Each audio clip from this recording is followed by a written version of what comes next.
Welcome back to Primetime Sports Friday. Reggae Girls assistant coach Xavier Gilbert has given his praises to the recently announced Argentina coaching program. The initiative will see 10 Caribbean countries benefiting from coaching courses from the reigning world champions.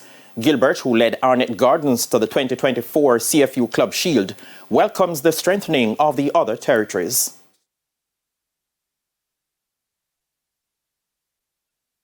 Once the region is strong, it's better competition for sure. Along with the other Caribbean islands who will benefit from this as well.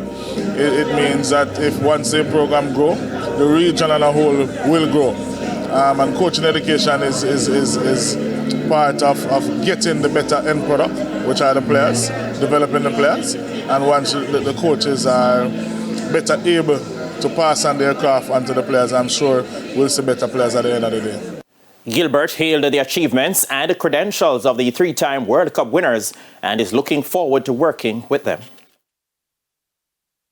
Argentina has exported quite a lot of players across every single league in the world, and not just export, but they have made their mark on the world stage. Their football structure and culture has a rich history, and once we can benefit from that, we will welcome it any day. And we must thank them and applaud them for the initiative. I think it's a great initiative to be partnering with such a wonderful association and country. The first phase of the program will kick off in the first quarter of 2025 at the Captain Horace Burrell Center of Excellence.